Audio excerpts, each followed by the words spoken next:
Question है, भारत के किस प्रदेश की सीमाएं तीन देशों जो क्रमशः नेपाल, भूटान और चीन से मिलती हैं? अरुणाचल प्रदेश, मेघालय, पश्चिम बंगाल या सिक्किम? विकल्प यहाँ पर हमारा डी सही हो जाता है। ये बहुत इंपॉर्टेंट क्वेश्चन होता है। देखिए, ये मैप के थ्रू जब क्वेश्चन पूछा जाता है ना एग्जाम में, तो उससे रिलेटेड बहुत ही इंपॉर्टेंट होता है। तो विकल्प आपका डी सही हो जाता है, सिक्किम है। सिक्किम की सीमा तीन देशों से, जिसमें नेपाल है, भूटान है और चीन से मिलती है। और एक इम्पॉर्टेंट फैक्ट ये भी जानते रहिए, जो अरुणाचल प्रदेश है इसकी सीमा चीन और किससे लगती है, किस देश से? म्यांमार से लगती है। चीन और म्यांमार के साथ अरुणाचल प्रदेश की सीमा लगती है। और यहाँ पर बात करेंगे दूसरा जो हमारा विकल्प है मेघालय, तो मेघालय की सीमा लगती है किससे, किस देश से? बांग्लादेश से। किससे लगती है? बांग्लादेश के साथ इसकी सीमा लगती है। अब यहाँ पर एक और विकल्प बच जाता है पश्चिम बंगाल। तो पश्चिम बंगाल की सीमा किस देश से लगती है? तो पश्चिम बंगाल की सीमा भी बांग्लादेश के साथ अंतर्राष्ट्रीय सीमा बनाती है। क्लियर हो गया? सिक्किम की सीमाएं, जो सिक्किम राज्य है भारत का, इसकी सीमाएं तीन देशों के साथ लगती हैं, नेपाल, भूटान और चीन के साथ।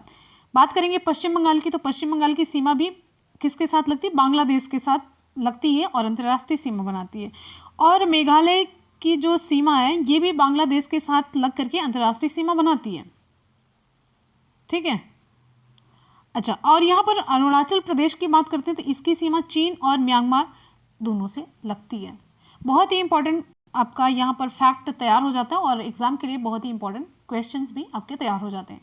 क्लियर हो गया? चलते हैं अगले क्वेश्चन की तरफ। और ध्यान रखिएगा, जितने भी क्वेश्चंस आप कवर करें वो कभी भी आपको भूलना नहीं चाहिए। एक बार अगर आपने पढ़ लिया, एक बार आपने देख लिया, तो वो क्वेश्चन आपके मेमोरी में हमेशा फीड होने चाहिए। क्लियर? चलिए नेक्स्ट हमारा क्वेश्चन आप सभी के लिए, भारत के किस राज्य में सर्वाधिक जनसंख्या घनत्व पाया जाता है? कौन सा ऐसा राज्य है विकल्प में जहां पर सर्वाधिक जनसंख्या घनत्व पाया जाता है? दिल्ली, पश्चिम बंगाल, केरल, उत्तर प्रदेश। तो पहले ये देख लिया करिए कि कौन से राज्य, कौन से केंद्र शासित प्रदेश हैं। अगर विकल्प में केंद्र शासित दे दिया जाए तो उसे आप लोग एलिमिनेट कर दिया करिए कि ये तो होना नहीं है। चलिए तीन की तरफ बढ़ते हैं। यहाँ पर हमारा विकल्प बी सही हो जाता है। देखिए, प्रश्न के अकॉर्डिंग जो हमारा यहाँ पर क्वेश्चन है उसके अकॉर्डिंग विकल्प आपका बी सही हो जाता है। पश्चिम बंगाल का जो जनसंख्या घनत्व है ये विकल्प के अकॉर्डिंग सही है। कितना है इसका जनसंख्या घनत्व? अगर हम बात करते हैं डाटा की तो 1028 व्यक्ति प्रति वर्ग किलोमीटर है इसका जो जनसंख्या घनत्व है। लेकिन अगर हम 2011 की जनगणना को दिमाग में रखते हैं तो 2011 की जनगणना के अनुसार भारत के राज्यों में बिहार का जो जनसंख्या घनत्व है, जनसंख्या घनत्व प्रति वर्ग किलोमीटर में जो व्यक्तियों की संख्या है, ठीक है, प्रति वर्ग किलोमीटर, ध्यान रखिएगा, प्रति वर्ग किलोमीटर में व्यक्ति कितने हैं ये बताता है जनसंख्या घनत्व। तो 2011 का जब हम आंकड़ा लेते हैं तो भारत के राज्यों में बिहार का जो जनसंख्या घनत्व है वो सबसे ज़्यादा है। कितना है? 1106 है। और दूसरे स्थान पर, सेकंड पोजीशन पर है पश्चिम बंगाल। पश्चिम बंगाल का जो डाटा है वो बताता है 1028 है। तो इससे तो कम हुआ, लेकिन अगर विकल्प में हमारे बिहार नहीं है तो हम उसी विकल्प की तरफ बढ़ेंगे जो यहाँ पर अवेलेबल होगा। और ये तो रही राज्यों की बात करेंगे केंद्र शासित की। तो केंद्र शासित प्रदेशों में दिल्ली का जो घनत्व है वो सबसे ज़्यादा है। यहाँ पर तो 11,320 व्यक्ति प्रति वर्ग किलोमीटर है। और सबसे कम की अगर हम बात करेंगे, साथ साथ में ज़्यादा जान लिए, राज्य का भी जान लिए, केंद्र शासित प्रदेश का भी जान लिए, अब यहाँ पर जानेंगे कम किसका है? अरुणाचल प्रदेश का है। किसका है? अरुणाचल प्रदेश का सबसे कम घनत्व है कितना? 17 है, 17। ठीक, नेक्स्ट हमारा क्वेश्चन आप सभी के लिए, गुजरात की राजधानी कौन सी है? गुजरात की राजधानी बहुत ही आसान सा क्वेश्चन है, गोधरा, बड़ोदरा, गांधीनगर, अहमदाबाद। तो कभी कभी होता है ना, जब बच्चे परेशान हो जाते हैं तो थोड़ा सा आसान कुछ दे दिया जाता है कि हाँ इनका माइंड डाइवर्ट हो जाए, तो अभी यहाँ पर भी गलती हो ही जाएगी। तो गुजरात की राजधानी है, ऑप्शन यहाँ पर हमारा सी सही हो जाता है, गांधीनगर। और यहाँ पर हम आपको कुछ इंपॉर्टेंट फैक्ट्स भी बताते चलते हैं। तो गुजरात का जो उच्च न्यायालय है, हाई कोर्ट, ये है अहमदाबाद। कहाँ पर है? अहमदाबाद में है। और बड़ोदरा जो है, बड़ोदरा यहाँ पर तेल रिफाइनरी केंद्र है बड़ोदरा में। और एक क्वेश्चन ये बनता है यहाँ पर, गुजरात की जो समुद्री तट रेखा है सर्वाधिक लंबी है, कितनी है? 1663 किलोमीटर है। ठीक है, तो यहाँ पर 2-4 क्वेश्चंस आपके अलग से तैयार हो गए। अगले क्वेश्चन की तरफ आ जाते हैं। अगला हमारा क्वेश्चन आप सभी के लिए, भारत की सर्वाधिक वर्षा मुख्यतः प्राप्त होती है, भारत की जो सर्वाधिक वर्षा है किससे प्राप्त होती है? यहाँ पर मानसून दिया गया है, तो कौन सा ऑप्शन सही करेंगे आप लोग? किधर की तरफ बढ़ेंगे? बहुत बढ़िया, विकल्प यहाँ पर हमारा सी सही हो जाता है। दक्षिण पश्चिमी मानसून से भारत में सबसे ज़्यादा वर्षा होती है। भारत की सर्वाधिक वर्षा मुख्यतः दक्षिण पश्चिम मानसून से प्राप्त होती है। और यहाँ पर आपको बताते चलते हैं कि भारत में 75% वर्षा दक्षिण पश्चिम मानसून से और 13% वर्षा मानसून के पश्चात। चलिए आपको यहाँ पर डिटेल में आंकड़ा बताते हैं। 75% की अगर हम बात करते हैं, जो 75% है ये वर्षा दक्षिण पश्चिम मानसून से प्राप्त होती है। किसे? दक्षिण पश्चिम मानसून से प्राप्त होती है। 13% जो होती है ये वर्षा मानसून के पश्चात, और 10% वर्षा मानसून से पूर्व। ये पूर्व है, ये पश्चात है, और 3% ये वर्षा शीत ऋतु में प्राप्त होती है। तो ये पूरा हुआ कि नहीं? 100, कहीं ज़्यादा या कम तो नहीं हुआ, जोड़ लीजिएगा। और यहाँ पर एक इम्पॉर्टेंट फैक्ट और आपको बताते हैं कि भारत में अगर आपसे पूछा जाए अधिकांश वर्षा किस प्रकार की होती है, तो भारत में जो अधिकांश वर्षा होती है ये पर्वतीय प्रकार की होती है। कैसी होती है? पर्वतीय प्रकार की होती है। बस इतना आप लोग जानते रहिए, को यहाँ पर ये क्वेश्चन एग्जाम में पूछा गया है। और यहाँ पर ये भी जानते रहिए भारत में वर्षा का जो औसत है वो 116 सेंटीमीटर है। ठीक, बहुत बढ़िया। आ जाते हैं अगले क्वेश्चन की तरफ। हमारा अगला क्वेश्चन आप सभी के लिए है, नेवल एयर स्टेशन गरुड़ कहाँ पर स्थित है? नेवल एयर स्टेशन गरुड़ कहाँ पर स्थित है? नई दिल्ली, कोच्चि, चेन्नई या देहरादून? विकल्प यहाँ पर हमारा बी सही हो जाता है, कोच्चि में। नेवल एयर स्टेशन जिसका नाम है गरुड़, ये कोच्चि केरल में स्थित है। और यहाँ पर आपको बताते हैं जो एयरफोर्स एडमिनिस्ट्रेटिव कॉलेज है, ये क्वेश्चन पूछा गया है, तो एयरफोर्स एडमिनिस्ट्रेटिव कॉलेज ये कहाँ पर है? कोयम्बटूर में है। क्लियर? और अगले क्वेश्चन की तरफ आ जाते हैं। अगला क्वेश्चन आप सभी के लिए है, निम्नलिखित भारतीय राज्यों में से किसमें केसर की खेती की जाती है? केसर की खेती किसमें की जाती है? जम्मू कश्मीर, उत्तर प्रदेश, असम या सिक्किम? तो सभी को पता है केसर की खेती के लिए ऑप्शन ए सही हो जाता है, जम्मू एवं कश्मीर। तो जम्मू कश्मीर राज्य में केसर की खेती होती है। केसर का उपयोग क्या होता है? केसर का उपयोग क्या होता है? ये शक्तिवर्धक दवा, मसाला, इन सभी में इसका प्रयोग किया जाता है। दूध वगैरह में भी डाल करके पिया जाता है ना, तो शक्ति बढ़ती है। और सबसे अधिक आप यहाँ पर एक क्वेश्चन और पूछा जाता है उत्पादन से रिलेटेड, सबसे ज़्यादा नारियल इसका उत्पादन किस राज्य में होता है? तो आपको उत्तर हो जाएगा केरल में। और एक क्वेश्चन पूछा जाता है सबसे अधिक बड़ी इलायची का उत्पादन कहाँ पर होता है? बड़ी इलायची की बात हो रही है, सबसे ज़्यादा बड़ी इलायची का उत्पादन कहाँ पर होता है? तो ये उत्तर आपका हो जाएगा सिक्किम में होता है। और सबसे अधिक छोटी इलायची, दोनों में अंतर है, ये बड़ी बड़ी सी होती है, वो काली सी होती है, छोटी वाली छोटी सी होती है, ग्रीन, उसका जो कवर होता है ग्रीन होता है। तो छोटी इलायची का उत्पादन कहाँ पर होता है?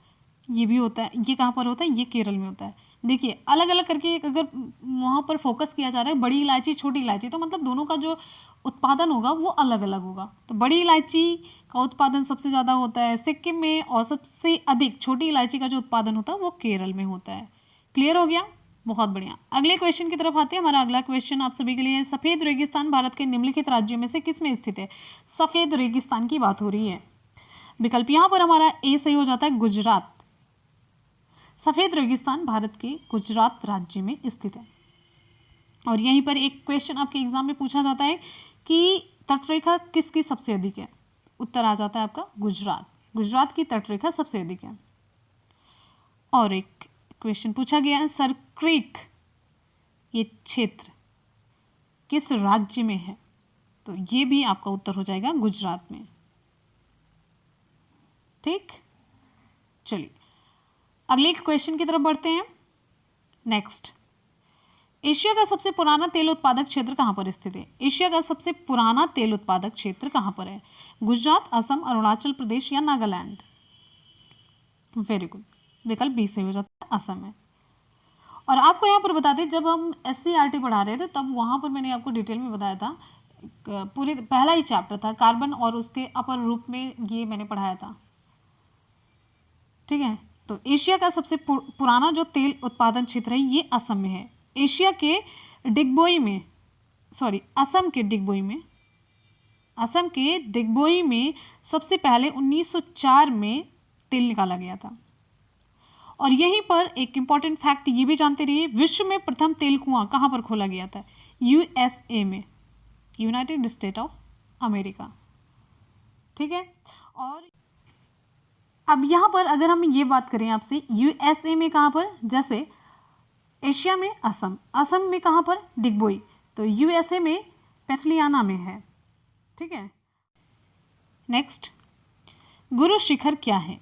गुरु शिखर क्या है आपको बताना है। विकल्प आराम से पढ़ लीजिए, थोड़ा सा आपको टाइम दे देंगे, लगभग 2 से लेकर के 6 सेकंड का। वेरी गुड, ऑप्शन हमारा ए सही हो जाता है। अरावली रेंज में सबसे ऊंची चोटी है गुरु शिखर। गुरु शिखर अरावली रेंज में सबसे ऊंची चोटी है। पहला तो ये इंपॉर्टेंट क्वेश्चन आपके लिए बन जाता है। दूसरे इंपॉर्टेंट क्वेश्चन की तरफ आएंगे तो गुरु शिखर की जो ऊंचाई है वो कितनी है? 1722 मीटर है। फिर अगले इंपॉर्टेंट क्वेश्चन की तरफ आएंगे तो जो आपसे खूब पूछा जाता है, अरावली के ही पश्चिम की ओर से, अरावली के पश्चिम की ओर से माही और लूनी नदी निकलती है। कौन सी दो नदियाँ? माही और लूनी नदी निकलती है। पूर्व की ओर से निकलती है बनास नदी। कौन सी? बनास नदी निकलती है। और ये गुरु शिखर कहाँ पर स्थित है? गुरु शिखर ये माउंट आबू पर स्थित है।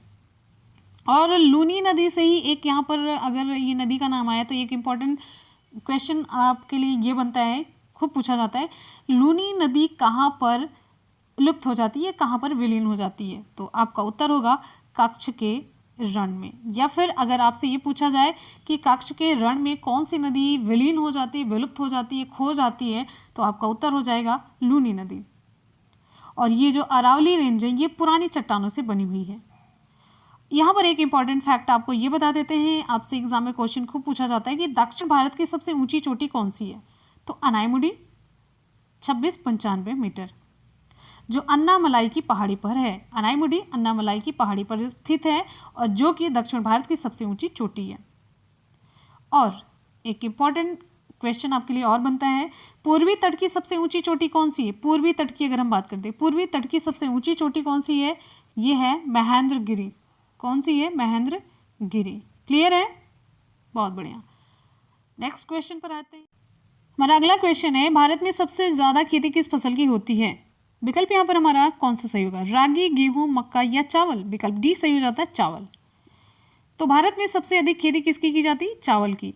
और यहाँ पर आपके लिए एक इंपॉर्टेंट क्वेश्चन और बन जाता है कि सबसे अधिक क्षेत्र में कौन सी फसल उगाई जाती है, या फिर सबसे अधिक क्षेत्र पर कौन सी फसल बोई जाती है या किसका उत्पादन किया जाता है? तब भी आपका उत्तर हो जाएगा चावल का। ठीक है, तब भी आपका उत्तर चावल ही होगा। और भारत के अगर मुख्य भोज्य पदार्थ की हम बात करते हैं तब भी इसका उत्तर हो जाएगा चावल।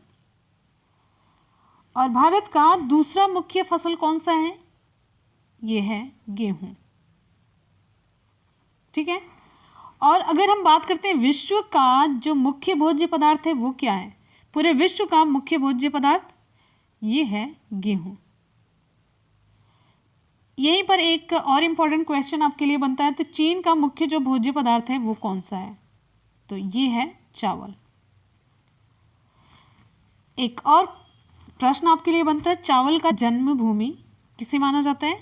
चीन को।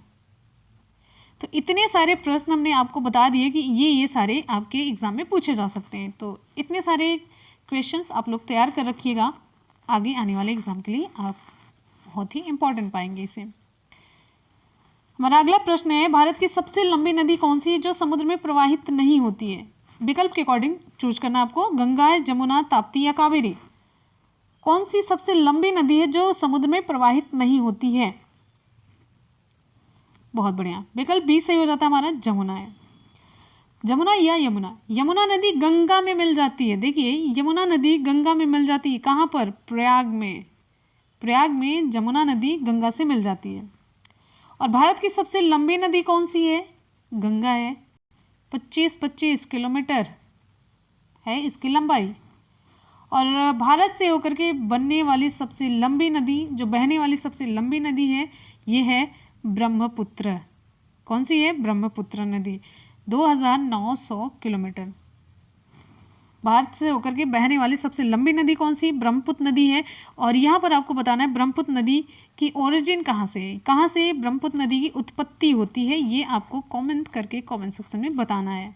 ठीक है, आते हैं अगले प्रश्न की तरफ। हमारा अगला प्रश्न आप सभी के लिए है। नेक्स्ट हमारा क्वेश्चन है, भारत में मीठे पानी की सबसे बड़ी झील कौन सी है? चलिए विकल्प आप सभी के सामने है। ऑप्शन यहाँ पर हमारा सही हो जाता है डी, वुलर झील। ऑप्शन डी सही हो जाता है, वुलर झील है। तो भारत में मीठे पानी की सबसे बड़ी झील कौन सी है? वुलर झील है। और आपको यहाँ पर बता दें वुलर झील कहाँ पर है? कश्मीर में है। और वुलर, डल, ये दोनों झील कहाँ पर है? कश्मीर में है। ठीक। और यहाँ पर है पुष्कर झील। ये पुष्कर झील कहाँ पर है? पुष्कर झील ये है राजस्थान में। कहाँ पर है? राजस्थान में है। और यहीं पर आपको बता दें सुकना झील पूछा गया है। सुकना झील ये है चंडीगढ़ में। कहाँ पर है? चंडीगढ़ में। कांवर झील, कांवर झील ये है बिहार में। जो जो झील से रिलेटेड यहाँ पर ये क्वेश्चन पूछा गया है वो हम आपको बता रहे हैं। झीलों की नगरी किसे कहते हैं? झीलों की नगरी श्रीनगर और भोपाल को कहते हैं। ठीक है, किसे कहते हैं? श्रीनगर और भोपाल को कहते हैं। और एक इम्पॉर्टेंट क्वेश्चन आपसे पूछा जाता है कि भारत की सबसे बड़ी नमकीन पानी की झील, नमकीन पानी की झील कौन सी है? नमकीन पानी की झील कौन सी है? तो आपका उत्तर होगा सांभर झील है। कौन सी है? सांभर झील है। सुपीरियर झील सबसे बड़ी झील है। वान झील ये सबसे बड़ी खारे पानी की झील है। वान झील पूरे विश्व में सबसे बड़ी खारे पानी की झील है, ध्यान रखिएगा। और एक इम्पॉर्टेंट क्वेश्चन झील से रिलेटेड पूछा जाता है कि सबसे ऊंचाई पर अवस्थित झील कौन सी है? सबसे अधिक ऊंचाई पर अवस्थित झील है टिटिकाका झील है। सबसे गहरी झील कौन सी है? सबसे गहरी झील है वैकाल झील। झील से रिलेटेड बहुत सारे इंपॉर्टेंट क्वेश्चन मैंने आपको बताए, आपके एग्जाम के लिए सभी इक्वली इंपॉर्टेंट है, बहुत ज़्यादा इंपॉर्टेंट है और सभी एग्जाम के लिए इंपॉर्टेंट है। चलिए अगले प्रश्न की तरफ बढ़ते हैं। हमारा अगला प्रश्न आप सभी के लिए है, दक्षिण भारत का मैनचेस्टर किसे कहते हैं? दक्षिण भारत का मैनचेस्टर किसे कहते हैं? कोयम्बटूर, सलीम, तंजावुर, मदुरै। ऑप्शन ए सही हो जाता है, कोयम्बटूर। दक्षिण भारत का मैनचेस्टर किसे कहते हैं? कोयम्बटूर को कहते हैं। पूर्व का मैनचेस्टर किसे कहते हैं? ये तो दक्षिण भारत का हो गया। पूर्व का मैनचेस्टर किसे कहते हैं? ओसाका, जापान को कहते हैं। ठीक है। और उत्तर भारत का मैनचेस्टर किसे कहते हैं? उत्तर भारत का मैनचेस्टर ये कहते हैं हम कानपुर को। ये सभी क्वेश्चंस आप तैयार करके रखिएगा। और भारत के सूती वस्त्रों की राजधानी किसे कहा जाता है? भारत के सूती वस्त्रों की राजधानी मुंबई को। भारत का बोस्टन किसे कहते हैं? अहमदाबाद को। जितने इंपॉर्टेंट फैक्ट्स हम आपको बता रहे हैं सभी आपके दिमाग में फीड हो जाना चाहिए, कभी भूलना नहीं चाहिए दोबारा। अगला हमारा क्वेश्चन है, केरल में समुद्री तट की रेत में भरपूर मात्रा में क्या पाया जाता है? केरल में समुद्री तट की रेत में भरपूर मात्रा में क्या पाया जाता है? कैल्शियम, रेडियम, थोरियम या मैग्नीज? बिल्कुल कौन सा सही होगा? वेरी गुड, ऑप्शन सी से हो जाता है हमारा, थोरियम है। केरल में समुद्री तट की रेत में भरपूर मात्रा में थोरियम पाया जाता है। थोरियम का उपयोग कहाँ पर है? थोरियम का उपयोग ईंधन में होता है। किस में होता है? ईंधन के रूप में होता है। ठीक है। हमारा अगला क्वेश्चन है, भारत में सबसे बड़ी सिंचाई नहर कौन सी है? भारत में सबसे बड़ी सिंचाई नहर कौन सी है? यमुना, इंदिरा गांधी, सिरहंद या कौन सी? ऑप्शन बी सही हो जाता है, इंदिरा गांधी नहर। भारत में सबसे बड़ी सिंचाई नहर जो है ये इंदिरा गांधी नहर है। इंदिरा गांधी नहर है कहाँ पर? राजस्थान में। कहाँ पर है? राजस्थान में। ठीक है, चलिए, और यहाँ पर कुछ इंपॉर्टेंट फैक्ट्स आपको बताते चलते हैं। भाखड़ा नांगल भारत की प्रथम कंक्रीट बांध है।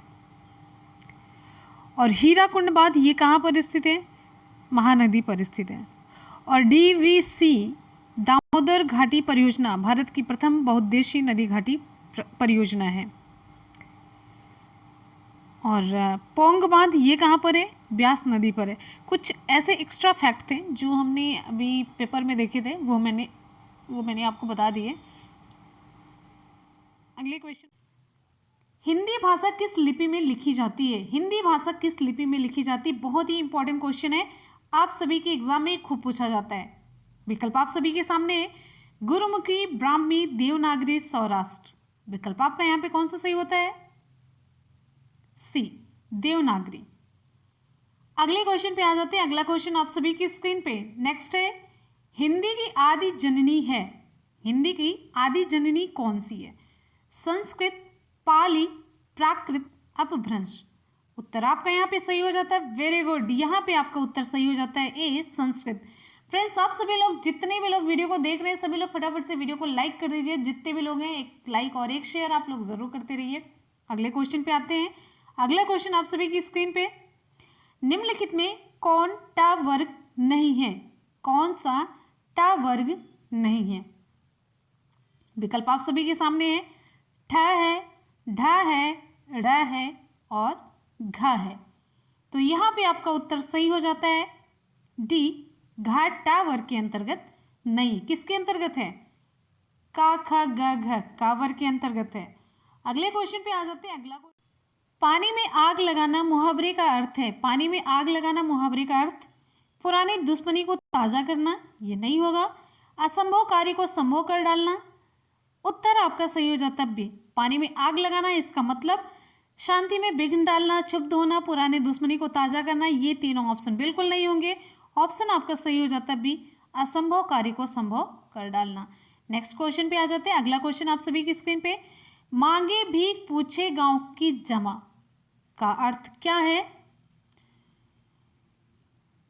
विकल्प आपका यहाँ पे कौन सा सही होगा? अपनी असलियत भूलकर बात करना, भीख मांगकर गुजारा करना, ग्राम समाज की भलाई करना, इनमें से कोई नहीं। तो विकल्प आपके यहाँ पे ए सही हो जाता है, अपनी असलियत भूलकर बात करना। मांग रहे भीख और पूछ रहे गांव की जमा कितनी है।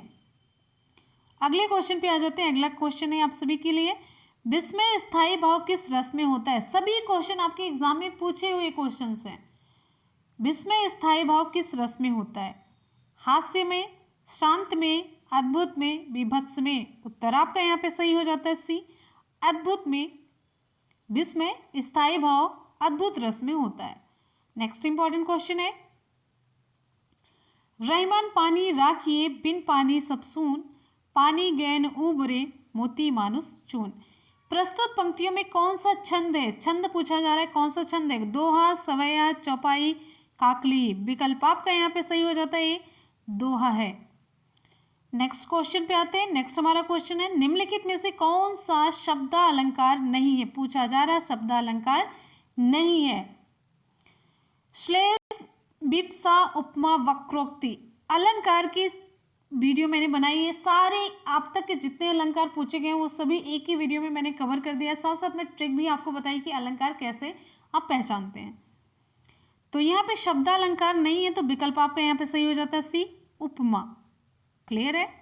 अगले क्वेश्चन पे आ जाते हैं। अगला क्वेश्चन आप सभी की स्क्रीन पे, बुंदेले हर बोलों के मुँह हमने सुनी कहानी थी, खूब लड़ी मर्दानी वह तो झांसी वाली रानी थी।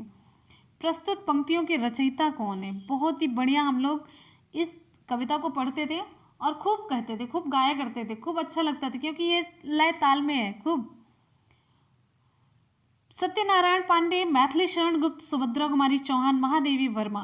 तो उत्तर आपका यहाँ पे सही हो जाता है सी, सुभद्रा कुमारी चौहान। नेक्स्ट क्वेश्चन पे आ जाते हैं। मानस का हंस, इसके लेखक का नाम क्या है? मानस का हंस मोस्ट इंपॉर्टेंट क्वेश्चन है। जयशंकर प्रसाद, प्रेमचंद, महावीर प्रसाद द्विवेदी, अमृतलाल नागर। तो विकल्प आपका यहाँ पे सही हो जाता है डी, अमृतलाल नागर। इंपॉर्टेंट क्वेश्चन है, मार्क कर लीजिए। अगले क्वेश्चन पे आ जाते हैं। अगला क्वेश्चन है, प्रकृति के सुकुमार कवि किसे कहा जाता है? प्रकृति का सुकुमार कवि किसे कहा जाता है?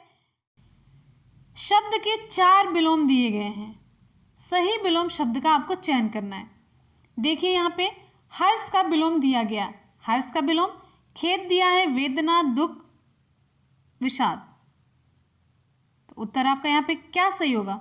उत्तर आपका सही हो जाता है डी, विषाद। नेक्स्ट इंपॉर्टेंट क्वेश्चन है, आविर्भाव का विपरीतार्थक शब्द है, यानी कि विलोम आपको बताना है। अंतर्धान, सुप्त, तिरोभाव, संभाव। आविर्भाव का उत्तर आपका यहाँ पे सही हो जाता है सी, तिरोभाव। अगले इंपॉर्टेंट क्वेश्चन पे आ जाते हैं। हर काम को देर से करने वाला क्या कहलाता है? हर काम को देर से करने वाला दीर्घदर्शी, अदूरदर्शी, विलंबी, दीर्घसूत्री। उत्तर आपका यहाँ पे सही हो जाता है डी, दीर्घसूत्री। अगला इंपॉर्टेंट क्वेश्चन है, शिव की आराधना करने वाले को क्या कहते हैं? शिव की आराधना करने वाले को क्या कहा जाता है? वैष्णव, सिद्ध, शाक्त, शैव। उत्तर आपका यहाँ पे सही हो जाता है डी, शैव कहा जाता है।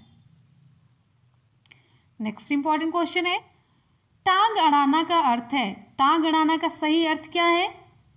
बदनाम करना, बिना कारण लड़ना, गलत काम करना, अवरोध पैदा करना।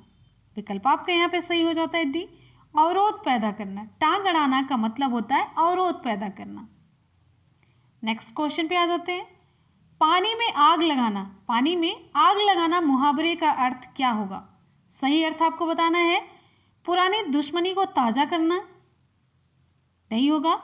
असंभव कार्य को संभव कर डालना, ये उत्तर आपका सही हो जाएगा। और यहाँ पे शांति में विघ्न डालना, क्षुब्ध होना, ये नहीं। ऑप्शन आपका बी सही हो जाता है, असंभव कार्य को संभव कर डालना, यानी कि पानी में आग लगाना। काम का नाम बताने वाले शब्द को क्या कहते हैं? तो यहाँ पे आपका उत्तर कौन सा सही होगा? संज्ञा, सर्वनाम, क्रिया या क्रिया विशेषण। तो काम का नाम बताने वाले शब्द को हम क्या कहते हैं? उत्तर आपका यहाँ पे सही हो जाता है सी, क्रिया कहते हैं। अगले क्वेश्चन पे आ जाते हैं। अगला इंपॉर्टेंट क्वेश्चन, मैं खाना खा चुका हूं, इस वाक्य में भूतकालिक भेद इंगित कीजिए। भूतकालिक भेद आपको बताना है। सामान्य भूत, पूर्ण भूत, आसन्न भूत, संदिग्ध भूत। विकल्प यहाँ पे आपका सही हो जाता है सी, आसन्न भूत। Important question. अगले क्वेश्चन पे आ जाते हैं। अगला क्वेश्चन आप सभी की स्क्रीन पे, कौन सा शब्द क्रिया विशेषण है? तेज, पहला, बुद्धिमान, मीठा। विकल्प आपका यहाँ पे सही हो जाता है तेज। नेक्स्ट क्वेश्चन पे आ जाते हैं। वाच्य कितने प्रकार के होते हैं? वाच्य कितने प्रकार के होते हैं? 3, 4, 5 या 8। तो उत्तर आपका यहाँ पे सही हो जाता है 3 प्रकार के। 3 प्रकार कौन कौन से हैं आपको कमेंट सेक्शन में कमेंट करके बताना, बहुत ही आसान से। कर्तवाच्य, कर्मवाच्य और तीसरा क्या होगा? आपको तीसरा ही चलिए बता दीजिए। अगले क्वेश्चन पे आते हैं। अगला क्वेश्चन है, अंधकार का पर्यायवाची शब्द है। अंधकार का पर्यायवाची शब्द आपको बताना है। पंख, आतंक, तिमिर, घन। विकल्प आपका यहाँ पे सही हो जाता है सी, तिमिर है। नेक्स्ट क्वेश्चन पे आते हैं। नेक्स्ट हमारा क्वेश्चन है, निधन का पर्यायवाची शब्द है। निधन का पर्यायवाची शब्द आपको बताना है। तो यहाँ पे आपका उत्तर कौन सा सही होगा? देवावसान, देहावसान, देहांतर, आमरण। उत्तर आपका यहाँ पे सही हो जाता है बी, देहावसान। अगले क्वेश्चन पे आते हैं। अगला क्वेश्चन, हनुमान शब्द का पर्यायवाची नहीं है। हनुमान का पर्यायवाची शब्द नहीं है। 3 यहाँ पे हनुमान के पर्यायवाची आपको देखने को मिलेंगे। पवन सुत, अंजनी पुत्र, मारुति, विनायक। विकल्प आपका यहाँ पे सही हो जाता है डी, विनायक। विनायक किसको कहते हैं? विनायक किसका पर्यायवाची है? आप लोगों को ये भी कमेंट सेक्शन में कमेंट करके बताना, बहुत ही आसान सा है। नेक्स्ट इंपॉर्टेंट क्वेश्चन है, हाल ही में गंगा को स्वच्छ और निर्मल बनाने के लिए सरकार को $400 मिलियन का ऋण किसके द्वारा दिया जाएगा? ऑप्शन यहाँ पर आपका सही हो जाता है सी, विश्व बैंक के द्वारा। गंगा नदी को स्वच्छ और निर्मल बनाने के लिए विश्व बैंक के द्वारा $400 मिलियन के ऋण समझौते पर हस्ताक्षर किए गए हैं। और आपको यहाँ पर बता दें कि गंगा नदी को स्वच्छ बनाने के लिए कौन सा कार्यक्रम चलाया जा रहा है? नमामि गंगे कार्यक्रम। आप सभी को पता है नमामि गंगे कार्यक्रम चलाया जा रहा है। तो विश्व बैंक ने नमामि गंगे कार्यक्रम में जरूरी सहयोग बढ़ाने और गंगा नदी के कायाकल्प करने के लिए ये $400 मिलियन का जो ऋण समझौता हस्ताक्षर किया है। ठीक है, और आपको यहाँ पर बता दें उद्देश्य क्लियर है। इसका उद्देश्य क्या है? इस ऋण समझौते का उद्देश्य क्या है? गंगा को स्वच्छ और निर्मल नदी बनाना है। इससे क्या होगा कि गंगा के प्रदूषण के स्तर को कम किया जाएगा और नदी बेसिन के प्रबंधन को मजबूत किया जाएगा। और आपको यहाँ पर एक इम्पॉर्टेंट फैक्ट बता देते हैं कि जो ये विश्व बैंक है गंगा नदी बेसिन परियोजना के जरिए लगभग यहाँ पर देखिए 2011 से ही भारत सरकार के प्रयासों में ये सहयोग कर रहा है। और इसके अलावा इसने नदी के प्रबंधन के लिए नोडल एजेंसी के रूप में राष्ट्रीय स्वच्छ गंगा मिशन की स्थापना में भी मदद की है। राष्ट्रीय स्वच्छ गंगा मिशन, इसमें भी इसने सहयोग किया है। क्वेश्चन आप सभी की स्क्रीन पर। क्वेश्चन है, हाल ही में एशिया का सबसे बड़ा सोलर प्लांट बना है। कौन सा है जो एशिया का सबसे बड़ा सोलर प्लांट बन चुका है? तो विकल्प यहाँ पर आपका सही हो जाता है option C, Rewa ultra mega solar plant. Rewa ultra mega solar plant ये कहाँ पर है? ये मध्य प्रदेश में है, एमपी में है Rewa ultra mega solar plant. और इसी का उद्घाटन करेंगे प्रधानमंत्री नरेंद्र मोदी जी। कब करेंगे? 10 जुलाई को। तो नरेंद्र मोदी जी के द्वारा 10 जुलाई को ये वीडियो कॉन्फ्रेंसिंग के द्वारा, कोविड-19 की वजह से वीडियो कॉन्फ्रेंसिंग के माध्यम से इस सोलर प्लांट का उद्घाटन किया जाएगा, अनावरण किया जाएगा। और आपको बता दें इस सोलर प्लांट की जो ऊर्जा क्षमता है वो कितनी है? 750 मेगावाट है। कितनी है? 750 मेगावाट है। और ये एशिया का सबसे बड़ा सिंगल साइट सौर ऊर्जा संयंत्रों में से एक बन चुका है। ध्यान दीजिएगा, इंपॉर्टेंट क्वेश्चन है। बात आ जाती है यहाँ पर एमपी के, मध्य प्रदेश की। तो मध्य प्रदेश के मुख्यमंत्री कौन है? तो मुख्यमंत्री हैं शिवराज सिंह चौहान। और राज्यपाल कौन है? अभी आनंदीबेन पटेल हैं, जिन्हें उत्तर प्रदेश के साथ साथ मध्य प्रदेश का भी अतिरिक्त कार्यभार सौंपा गया है राज्यपाल का। क्यों? क्योंकि मध्य प्रदेश के जो पहले राज्यपाल कौन थे? आप लोगों को बताना है कमेंट सेक्शन में। क्वेश्चन है, हाल ही में कहाँ पर पारंपरिक फूलदेई त्योहार शुरू हुआ? विकल्प सही हो जाता है आपके यहाँ पे सी, उत्तराखंड में। उत्तराखंड में ये एक पारंपरिक फसल उत्सव है फूलदेई। यह त्योहार सभी पहाड़ों में रहने वाले लोगों के मध्य के बहुत ही अच्छे संबंधों को, आंतरिक संबंधों को ये दर्शाता है। यहाँ पे जो फूलदेई है, देखिए ये त्योहार मेनली चैत्र के पहले दिन या मार्च के मध्य में मनाया जाता है। तो इसमें क्या होता है, इस त्योहार में लड़कियां ऋतु के पहले फूलों को तोड़ती हैं। जो पहले फूल निकले होते हैं उनको तोड़ती हैं और अपने घरों को सजाती हैं। और शब्द जो देई है, इसका क्या मतलब है? ये एक प्रकार का मिष्ठान है जिसे गुड़, मैदा और दही से बनाया जाता है। तो ये फूल है जो पहले फूलों को तोड़ा जाता है वो, और अपने घरों को सजाया जाता है। देई एक प्रकार का मिष्ठान है जो गुड़, मैदा और दही से बनाया जाता है। तो क्वेश्चन है, हाल ही में किसे आरबीआई केंद्रीय बोर्ड में निदेशक के रूप में नामित किया गया? विकल्प सही हो जाता है आपका यहाँ पे सी, देवाशीष पांडा। देवाशीष पांडा को केंद्र सरकार ने भारतीय रिजर्व बैंक के केंद्रीय बोर्ड में निदेशक के रूप में नामित किया है। RBI, reserve bank of India. आपको यहाँ पे बता दें आरबीआई के बोर्ड में 2 सरकार नामित निदेशक होते हैं। सरकार के द्वारा नामित 2 निदेशक होते हैं। तो पहले यहाँ पे देवाशीष पांडा, दूसरे अभी कौन है? ये अतनु चक्रवर्ती हैं। अब आरबीआई के बारे में कुछ इंपॉर्टेंट फैक्ट जान लेते हैं। आरबीआई के अभी वर्तमान गवर्नर कौन है? शक्तिकांत दास जी हैं। किस नंबर के गवर्नर हैं? 25वें नंबर के। और आरबीआई का मुख्यालय कहाँ पर है? मुंबई में। इसकी स्थापना कब हुई थी? 1 अप्रैल 1935 को। कहाँ पर? कोलकाता में। क्वेश्चन है, हाल ही में यस बैंक के नए एमडी और सीईओ कौन बने हैं? विकल्प यहाँ पे आपका सही हो जाता है प्रशांत कुमार। यस बैंक के नए एमडी और सीईओ बने। अभी आप लोग जान रहे हैं यस बैंक काफ़ी ज़्यादा चर्चा में। क्यों? क्योंकि ये नकदी की समस्या से जूझ रहा है। तो अभी एक न्यूज़ में था कि ये नकदी से जूझ रही बैंक यस बैंक को भारतीय स्टेट बैंक ने एसबीआई ने 7,250 करोड़ रुपए के शेयर खरीदने की घोषणा की है। और यहाँ पे कुछ इंपॉर्टेंट फैक्ट जान लेते हैं यस बैंक से रिलेटेड। यस बैंक का मुख्यालय कहाँ पर है? मुंबई, महाराष्ट्र में। इसकी स्थापना कब हुई थी? 2004 में।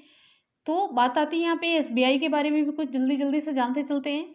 तो एसबीआई के अध्यक्ष कौन है प्रेजेंट टाइम में? रजनीश कुमार। मुख्यालय कहाँ पर है? इसका भी मुंबई में है। स्थापना कब हुई थी? 1 जुलाई 1955 को।